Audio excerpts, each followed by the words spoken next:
Que alegria cumprimentar você. Chegamos à lição número 10, aqui no canal Classe de Professores, baseado no Evangelho de João, nos temas do Evangelho de João.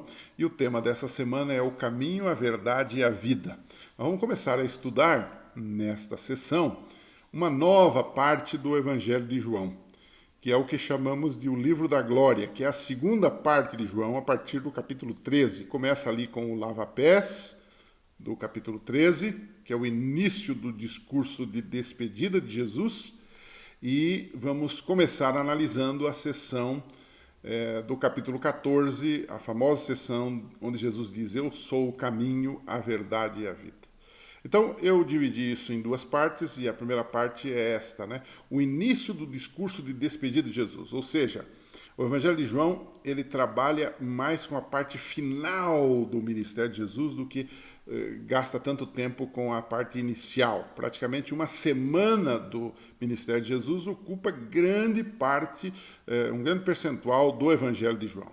Então, dos capítulos 13 até o 17, que é o que começamos a estudar hoje, de João, Jesus faz o discurso de despedida, traz instruções a respeito do futuro, né? Ele abençoa seus discípulos, falando da vinda do Espírito Santo, né? O Consolador, que é o Paracleto. A palavra Paracleto, que às vezes é traduzida como advogado, em algumas Bíblias, é também a palavra traduzida como Consolador, referindo-se ao Espírito Santo. O que era o Paracleto? É alguém colocado ao lado de alguém para defender alguém. Essa é a questão. Então, o Paracleto, o Espírito Santo, veio para nos confortar, consolar, veio para nos ensinar a verdade sobre Jesus Cristo, né? Ele é o representante de Cristo aqui na Terra, né? Jesus também disse nessa sessão que eles iam enfrentar dificuldades, mas que eles deveriam se manter firmes, fiéis, né? E então, no capítulo 13, que é o início dessa sessão, ele introduz o seu discurso de amor, de unidade, com um ato simbólico, que foi o lava-pés, né? Nós todos sabemos que lavar os pés naquela época era um ato dos servos, dos empregados, né? Quando chegava um visitante, se colocava uma bacia com água e lavava os pés do visitante, que era um símbolo de hospitalidade, de amor.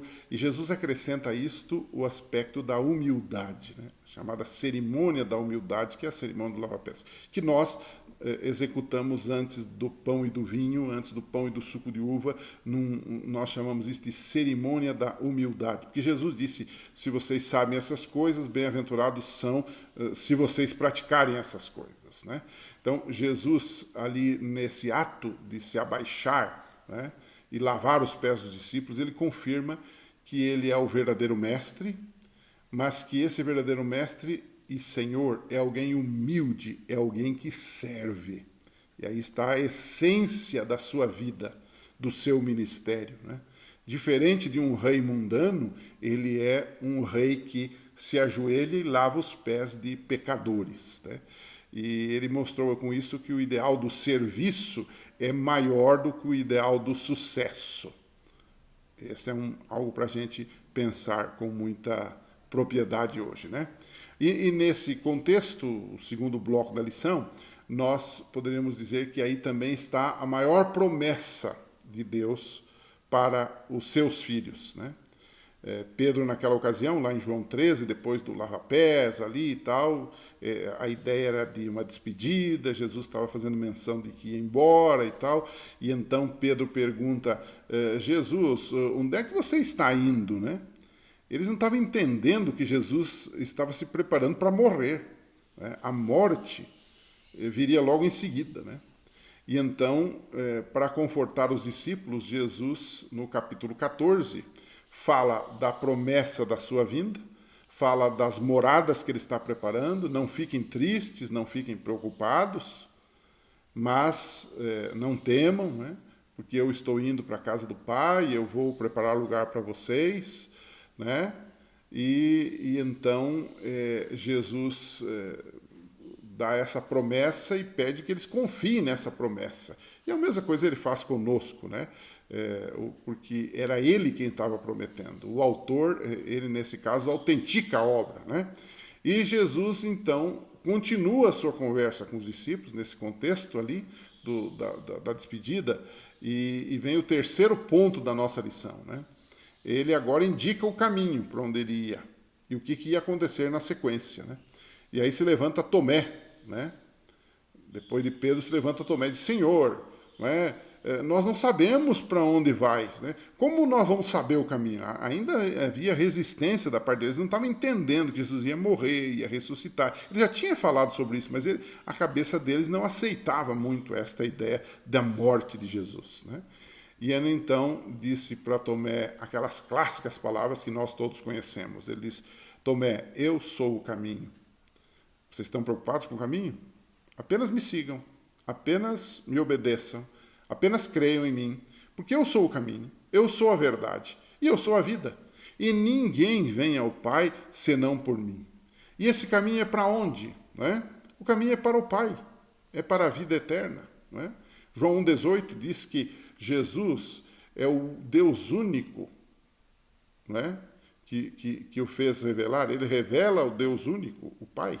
Né? A palavra aí é exegiomai, né? Que significa explicar, interpretar, expor. O único que revela, o único que explica, o único que expõe quem é Deus é o próprio Jesus Cristo. Ele aqui une três palavras, né, na sua resposta. A primeira é caminho, depois ele fala da verdade, ele fala da vida, e Jesus é tudo isto, né? O conceito de verdade muitas vezes é ligado o que é certo, o que é errado. Nós às vezes não sabemos definir direito, mas na Bíblia o conceito de verdade é ligado a uma pessoa. Quem é Jesus? O que ele fez? O que ele ensinou? Isso é verdade. O conceito de verdade ligado a uma pessoa. Ele é o padrão do que é certo. Através dele, nós podemos interpretar o mundo ao nosso redor. Nós vamos ter o que chamamos de uma cosmovisão cristã verdadeira, logicamente baseada na palavra de Deus, não em mitos ou dogmas meramente humanos, né? E essa verdade Jesus é a verdade, é apresentada ao longo das Escrituras, especialmente no Evangelho de João, não é? E aí Jesus volta àquela questão, né, de que a Escritura revelava quem ele era, né? Ele, em outras palavras, disse para eles: olha, vocês estudam a Bíblia cuidadosamente, as Escrituras cuidadosamente, porque vocês pensam ter nelas a vida eterna. No entanto, elas testificam de mim e vocês não querem vir a mim para terem vida, né? Então, hoje em dia, muitas pessoas são assim também. E até pregadores, né, separam Jesus da Bíblia. Olha, Jesus é bonzinho, mas esse negócio de Bíblia, esse negócio de doutrina, esse negócio de ensinamento, de curso bíblico, não é para mim. Isso aí é demais para mim. Eu amo a Jesus. Outros já dizem o seguinte: eu gosto de Jesus, mas eu não gosto da igreja. A igreja tem umas regras, a igreja tem uns mandamentos, não é? A grande questão é: dá para separar Jesus da igreja? Dá para separar Jesus das doutrinas? Dá para separar Jesus da Bíblia? Não há como separar. Quando aceitamos a Jesus, aceitamos toda a Bíblia, porque toda a Bíblia aponta para Jesus, que é o caminho, a verdade e a vida. A Bíblia, como Jesus, é o padrão da nossa fé e da nossa prática, né? Alguns dizem: mas a Bíblia ela precisa ser atualizada, né? Será? Como a gente pode resolver essa dicotomia, né, entre a Bíblia e Jesus? A gente resolve isso fácil. É aceitando que sem a Bíblia nós não conheceríamos a Jesus. E se Jesus não viesse revelar quem é o Pai e isso não estivesse escrito na Bíblia, nós também não saberíamos nada. Então não há como separar. Jesus e a Bíblia, Jesus e os seus ensinos são indissociáveis. Não há, é como você querer separar o calor do fogo. Onde há fogo, há calor. Não tem como separar uma coisa da outra. Então, é uma falsa dicotomia que existe. Eu gosto de Jesus, porque ele é bonzinho. A Bíblia é muito dura, ela tem 10 mandamentos, ela tem isso, tem aquilo. Não. Jesus veio exatamente para mostrar o caminho. E onde é que está o caminho? Está na Bíblia. próprio Jesus falou, e o que ele falou está escrito lá, está revelado lá. Não há como separar uma coisa da outra. Bom, pense nisso, converse um pouco com os seus alunos. Na semana que vem a gente vai retomar esta segunda sessão do Evangelho de João. Vamos continuar estudando um pouquinho mais até chegarmos no ponto máximo das 13 lições desse trimestre. Um abraço para você, a gente se encontra aqui.